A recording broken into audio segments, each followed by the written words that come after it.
쓰기의 말들. 은유. 프롤로그. 열린 출구는 단 하나밖에 없다. 내 속으로 파고 들어가라. 에리히 캐스트너. 나는 글쓰기를 독학으로 배웠다. 처음부터 쓴다는 목적을 가진 건 아니었다. 시작은 읽기였다. 그러니까 독학이 아니라 독서였다. 철학책이나 시집, 평론집에 주로 손이 갔다. 공통점이 있다. 한 페이지를 읽으면 한두 개씩 밑줄 긋고 싶은 황금 같은 문장이 나오는 책들이다. 그대 잃을 것은 쇠사슬 뿐이고 얻을 것은 세상이다. 만국의 노동자여 단결하라. 공산당 선언의 문장은 이상하게 가슴을 뜨겁게 달구었다. 그대가 사랑을 하면서 되돌아오는 사랑을 불러일으키지 못한다면, 다시 말해서 사랑으로서의 그대의 사랑이 되돌아오는 사랑을 생산하지 못한다면, 그대가 사랑하는 인간으로서의 그대의 생활 표현을 통해서 그대를 사랑받는 인간으로서 만들지 못한다면 그대의 사랑은 무력한 것이요 하나의 불행이다. 마르크스가 25살에 쓴 경제학, 철학수고 끄트머리에 숨어있는 이런 문장은 크나큰 매혹으로 다가왔다. 나의 생활 표현으로 나를 사랑받는 인간으로 만들라니. 이건 글과 삶의 일치를 추구하라는 요청이 아닌가.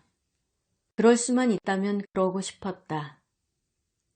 나는 마르크스를 혁명가나 철학자이기 전에 세상과 인간에 대한 통찰에 담긴 지적인 말들을 생산하는 문장가로 흠모했다. 최승자의 시집은 상대적이며 절대적인 감정의 백과사전이었다. 동의하지 않아도 봄은 온다 라는 식구로 매년 봄을 맞았고, 이상하지 살아있다는 건 참 아슬아슬하게 아름다운 일이란다 라는 식구를 다이어리 첫 장에 써놓고 20대 발밑의 불안을 견뎠다. 상처받고 응시하고 꿈꾼다라는 시인의 말은 야릇한 열망을 자아냈다. 감상주의에 치우쳐 쉽게 연민하고 쉽게 슬퍼했다. 우리가 그녀의 외침을 듣지 못하는 것은 우리가 듣고 싶어하지 않는 귀를 가진 까닭이다. 같은 식구는 요즘에야 눈에 든다. 문학평론가 김현의 지적인 글은 감성과 이성의 균형을 잡아주었다. 좋은 문장은 제스처의 왕성함보다 감정의 절실함에서 나온다는 것. 삶의 구체성보다 전원의 추상성에 너무 매달리는 문장은 옳지 않다는 것을 배웠다.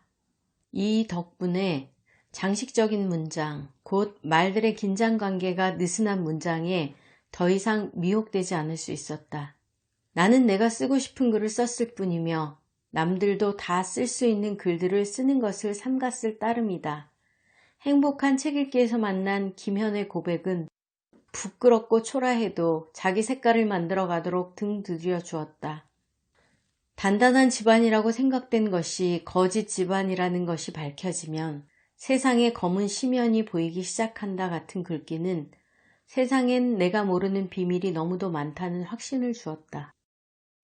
계속 책을 파고들 이유가 생긴 것이다. 나는 책을 좋아하는 것 치고는 소설을 많이 읽지 않았는데 사람들이 왜 소설을 안 보냐고 물으면 분량 대비 건질 문장이 없다라는 말을 뻔뻔스럽게 늘어놓곤 했다.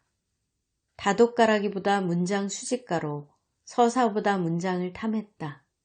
우표 수집가가 우표를 모으듯 책에서 네모난 문장을 떼어 내 노트에 차곡차곡 끼워 넣었다.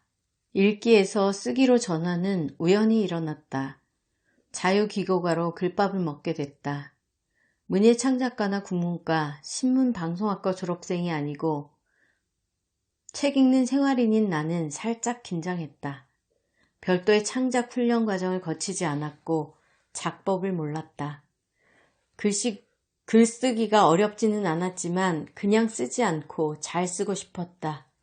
내가 모은 빛나는 문장들처럼 놀랄 만한 문장이 내 글에도 한두 개쯤 박혀있길 욕망했다.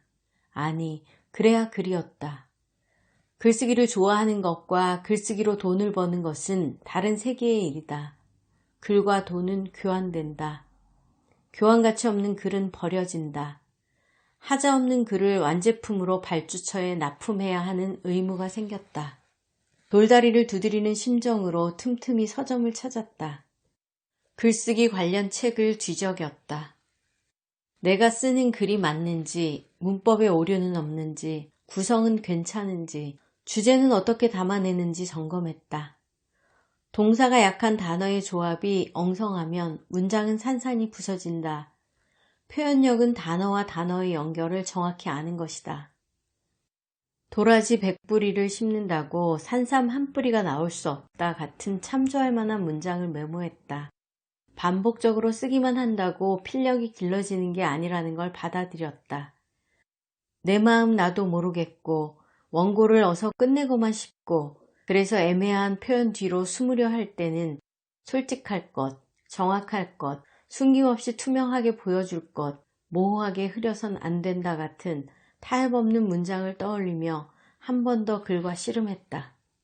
저는 늘 제가 뛰는 모습을 한 번도 본 적이 없는 사람이 관중석에 적어도 한 명은 있다는 생각을 해요. 그 사람을 실망시키고 싶지 않았습니다.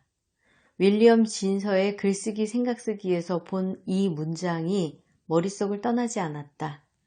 글쓰는 자세를 고쳐주었다. 사실 비매형 기업체 정기 간행물은 독자가 분명치 않다. 독자의 피드백이 거의 없다. 요구되는 수준은 웬만큼이다. 그래도 내 글을 누군가 한 사람은 반드시 본다는 마음으로 공을 들였고 그 글을 거짓말처럼 알아보는 사람이 있었고 그들의 신망을 얻어 글쓰며 생활하는 기반을 닦을 수 있었다. 문필 하청업체의 시간은 빠르게 흘렀고 나만의 문장 노트가 수십 건 쌓였다. 문장과 문장 사이에서 퇴적 풍화작용이 일어난 걸까? 어느 순간이 되자 나는 다른 글을 쓰고 싶어 몸이 달았다. 내 몸에 투입되는 문장과 내 몸이 산출하는 문장의 간극을 견딜 수 없었다. 나는 한동안 무책임한 자연의 비유를 경계하느라 거리에서 시를 만들었다. 거리의 상상력은 고통이었고 나는 그 고통을 사랑하였다. 그러나 가장 위대한 잠언이 자연 속에 있음을 지금도 나는 믿는다. 기영도의 시집 입속의 검은잎 시작 메모는 나를 책상 바깥으로 내몰았다. 삶의 구체성을 벗어난 무책임한 비유가 아닌 일상의 구석까지 훑어내는 삶의 무자비와 세계의 인식 불가능성을 순순히 인정하는 진짜배기 글을 쓰고 싶었다. 이곳에서 너희가 완전히 불행해질 수 없는 이유는 신이 우리에게 괴로워할 권리를 스스로 사들이는 법을 아름다움이라 가르쳤기 때문이다.